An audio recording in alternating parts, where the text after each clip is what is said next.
Hey, it's your balloon bestie Karen Sawyer, and in this tutorial you're going to learn how to make the classic two-color spiral arch. All right, let's get this party popping.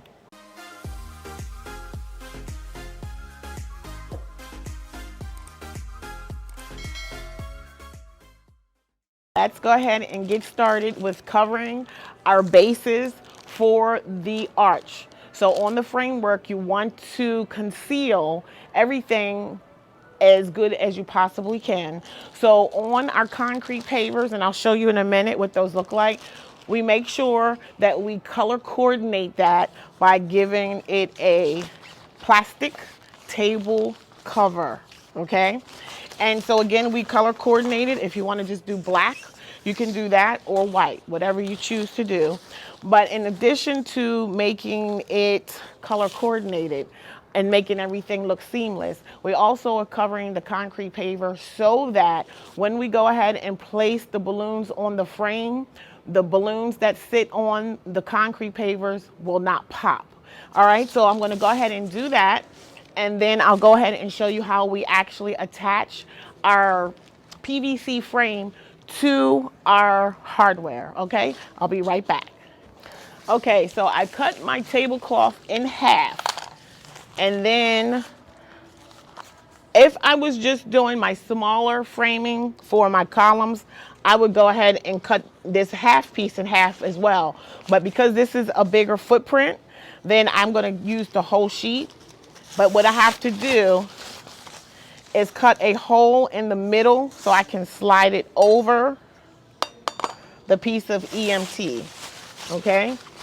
Now, if you happen to forget, because this happens to me quite often, to put this on before you start installing your balloons, then you're going to just have to wrap it in, okay? So try to remember to do this first, okay? So I'm just cutting a little slit, just like that, okay?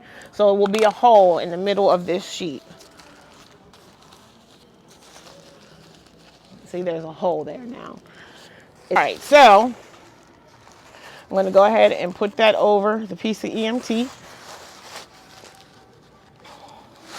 because you don't want to just show this piece of ugly gray concrete paver. So once I get it on, it's a little heavy for me, so I'm going to let him do that. One of the things I do is put my knee against the part of it so I can actually just kind of lift like this.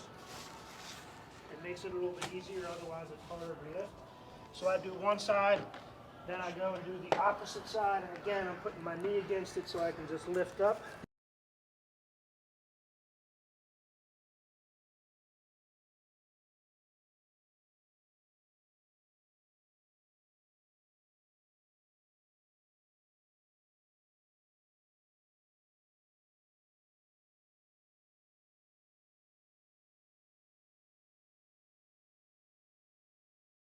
The hardest part is getting up and down. What we're not showing you is that we normally have knee pads that we kneel on, and if you don't have knee pads when you're doing installations, I would suggest you get them. Knee pads and gloves definitely help when you're dealing with the hardware.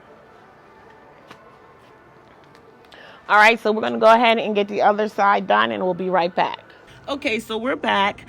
I was going to go ahead and put the cover on and then come back and record, but I decided that it would probably make sense to explain to you about this framing, because I know there's going to be questions in the comments. There will be a video available for exactly how to create the framing, the bases, but that will be for membership only. But we're going to at least explain to you what is here, and then we'll go ahead, cover it, and get started with building the arch. All right, so what we're looking at right here is a concrete paver. That concrete paver can be purchased from a local hardware store. This is 16 by 16 roughly. It is very heavy. We use 12 by 12 pavers for columns, but we need more weight, because what wants to happen on an arch is the feet want to kick out like this. So we need enough weight that's going to hold the bottom of that arch in place, and we have found that this works perfectly. What we're looking at here is a piece of 3/4 EMT that is inside this paver. What I have here is a 2 foot 1/2 inch piece of rebar. What that's going to be, if you see, if I put that in there, it's actually going to be the connector for the PVC that we're going to utilize. And that PVC will actually fit right over or into, over top of that rebar, and that's going to make the connection. And when we're done, the size of this connector here on the PVC is going to match up with the size here, and we'll have one continuous piece of material.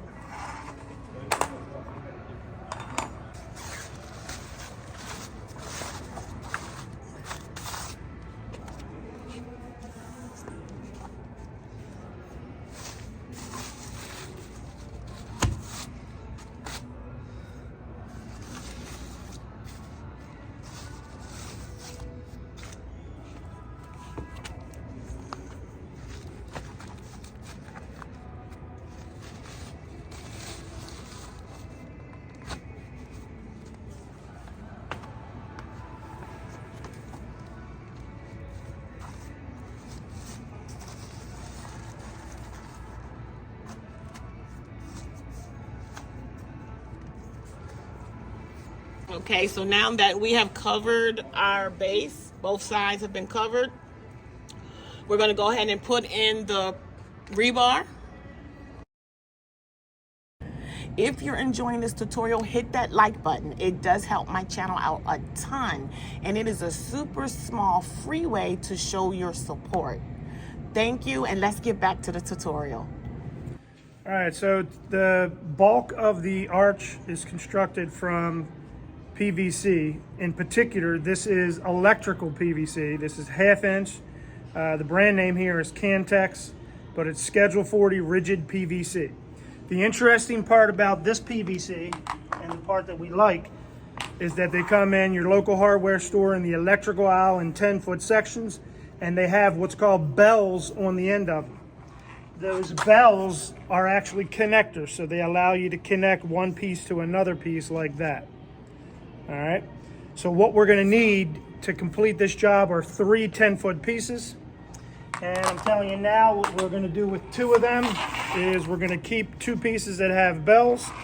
And these pieces are 7.5 feet long. And then you have the middle piece that's going to be at the very top.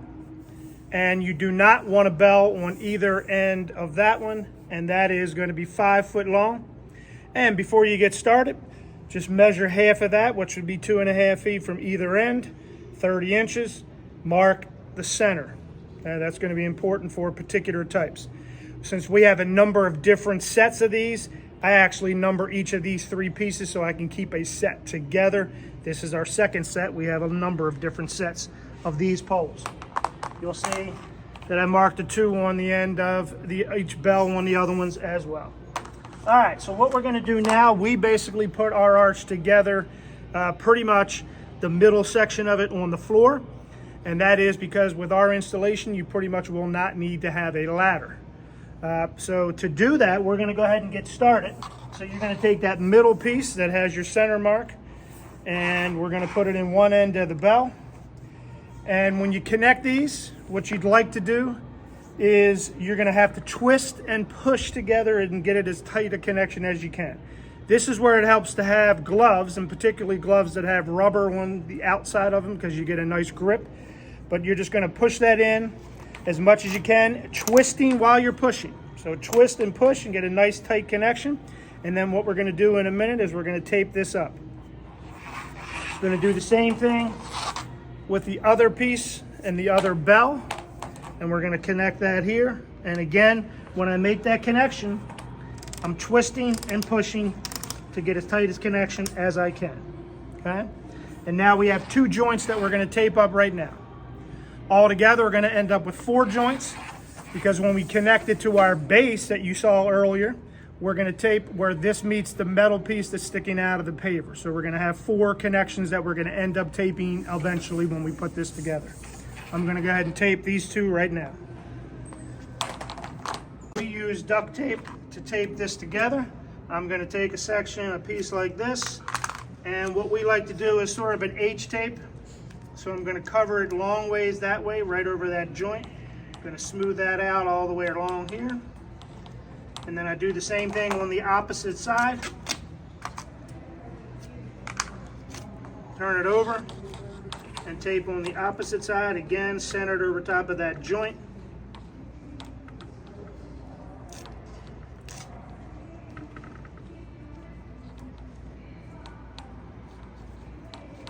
And then we're going to take one more piece and just put it over the very end of it, and that's going to be perpendicular to the other two pieces. You'll see in a second what I mean. But we just take this and we put it on the joint this way, and we wrap right around to get a connector there. And that's what each joint should look like. All right, hey y'all. So I'm going to go ahead and start inflating my balloons for the spiral arch. Typically, I use about 39 quads. It depends on the size of my balloons. You can inflate them anywhere between 8 inches and 10 inches. You are the designer, it's up to you. I normally do about 10 inches, use an 11 or 12 inch balloon. And then again, it takes me normally 39 quads. So given that this is a 2-color spiral, I'm going to today use pale blue and orange. And I go ahead and set my machine to my desired size, and you're going to create duplets. Okay? Once you have inflated it so that this looks very professional, you need to round your balloons, okay? And then you go ahead and tie as usual. So I pull to the left and to the right, or the east and the west, and you go around 2 times, and then you tie, okay? And if you tie that way, if for some reason you need to untie these, you will be able to easily untie them, okay? So I'm gonna go ahead and create my duplets so that I can get my quads, and then I'll come right back to show you how we go ahead and install that. While on the floor, we never have to use a ladder when we do this arch. All right, I'll be right back, y'all.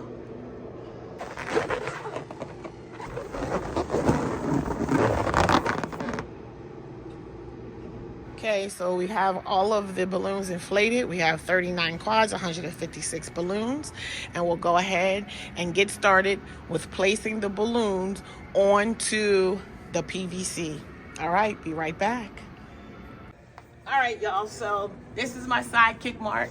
Say hi, Mark. How you doing? Can't Hello. see him. How you doing? So we are going to go ahead and show you. This is a great pattern for beginners. It's going to be a continuous spiral, and again, we're doing the 2-color spiral. So we're going to start with the middle. The reason we're starting with the middle because we have another version of this arch that we really like. So I will make sure that I'll link that video once it's published, but this is going to be one again for the beginner. This is a classic continuous 2-color spiral arch. So we're going to start with the middle because we always do that with the other one that we do. So, and we have an odd number of quads, which should end up having us meet at the end like it's supposed to. Exactly. So we're going to go ahead and we're going to open up the quad, okay, and then we're going to wrap it twice to lock it on. Okay, and that's going to be our spiral pattern, just like that. Okay, and we're going to work and let you see how we actually do this, and then you'll see the finished product. So match your balloons and then twist it one. Here's the opening. There's Here's the where open, I'm twisting. and that's where he's going to twist. 1 and 2. And you're gonna see his pattern. I'm gonna go ahead and I'm gonna match, make sure I have it exactly how I want it, make sure the alternating colors. Go ahead and open up between these 2 duplets. I push it to make sure that it's tight, okay? You don't want a whole bunch of space because you want to try to conceal your frame. So I'm going to go ahead and push where the knots are, okay? And then where I opened it, I'm going to twist. So we're going to do 1, 2, okay? I'll show you that again. So I'm going to make sure that I have my duplet, okay, in the pattern that I want. I'm going to go ahead and place it on the frame and match it, and I turn it into that open space, and I'm pushing where those knots are to make sure it's tight, and then that's where I'm going to twist it to lock it onto the frame. Okay? And then you see your spiral.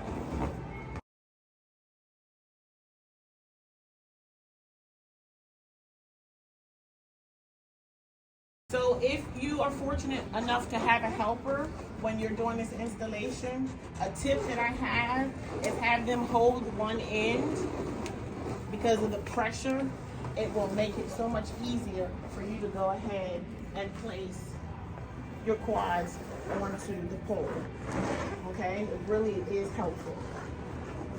All right, so we're almost done to the point where we can place this piece of PVC onto the EMT and finish up the job. So if you have two people that are doing this to put it up, and I'm going to show you in a minute how to do it if you're only doing it by yourself, but if you have two people, you can each grab one end, walk to one of the pieces of PVC, the other one keeps her part low on her side, and then have one person go ahead and start it on their side and fit it on till it meets.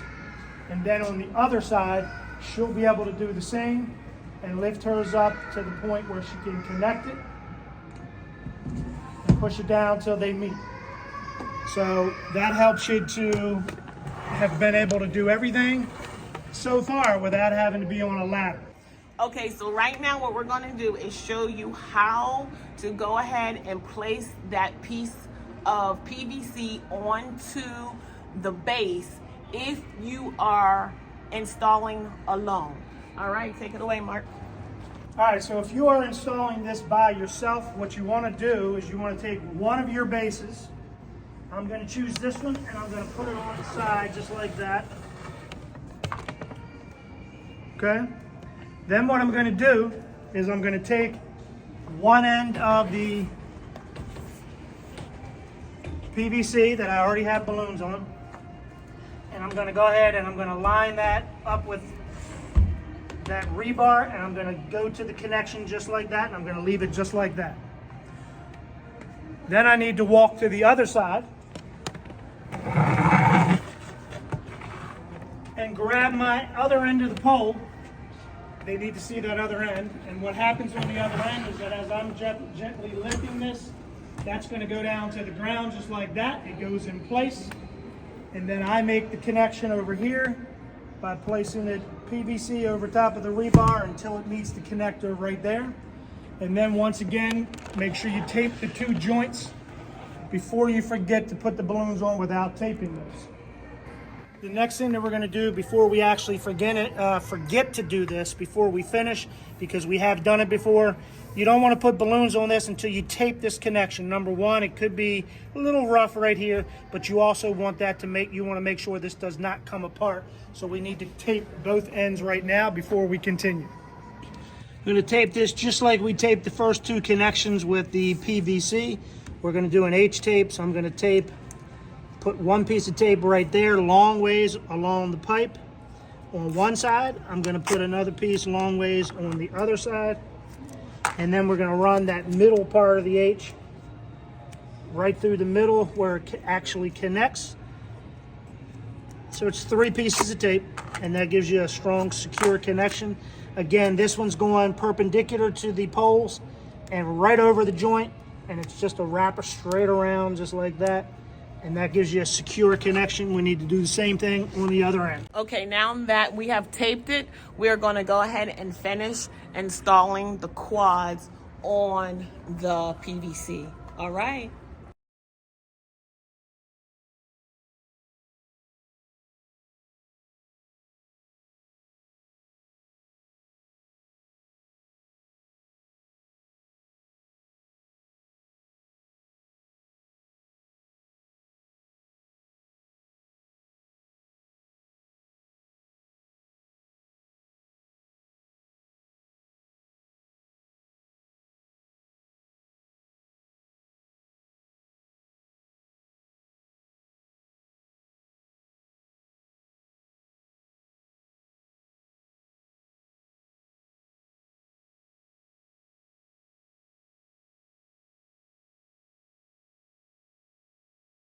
So you're looking at your completed arch, and again, remember this is one continuous revolution all the way around the same pattern. I just want to mention a little bit about what's going on with this. What? So when you're on your job, make sure, this is a common mistake. Always take a picture and look in your phone before you leave site, because there's nothing worse than going home later to look at your images and say, oh my gosh, I messed up that pattern. So periodically take a step back to make sure your pattern is going all in the same place, but it's an easy fix if you haven't left site. So I see here that this quad needs to turn, so we can turn it before we leave site and get that in place, and that means the other ones have to turn as well. But I mean, it's not like life is over. You can fix it if you haven't left site. So that's tip. That's a great tip. Always look at. Always take a look. Stand back and take a look while you're working, and take a photo. Take a look, because sometimes what you see in a photo you won't recognize with the naked eye. All right, so go ahead and give them the other tip, Mark. So this is what you're looking at, is what we call a 10 by 8 arch. 9 by 8. I'm sorry. 9 by 8. 9 by 8 arch. 9 by 8 arch, which is basically 9 feet between the base and 8 feet high. Let's say you go someplace and you need this to be, you want it to be a little bit higher, you want it to be a little bit taller. You have an option at this point. All I really have to do is gently nudge the bases together. And what will happen is, because of the flexibility of the PVC, you should see now that what we've kind of done is we've reversed it. It's now about 8 feet wide and 9 feet tall at the top. So you can kind of make this look the way you want. If I need it to be shorter and not as tall because you misjudged the ceilings, or maybe even the client gave you the wrong height, then you can do just the opposite, and that is you can move your arches further apart. And if you're trying to have it centered, you can move them each a little bit. And what you end up with when you do that is you end up with a lower arch and a wider base. So maybe this arch is supposed to go around a cake table. Maybe you wanted it lower. Whatever you need to do, you can make adjustments at this point in time. So I just wanted to mention that. All right, there is your 9 by 8 2-color spiral arch. If you have any questions, leave them in the comments. Remember to hit that like button and subscribe. Thank you for watching. Bye, y'all.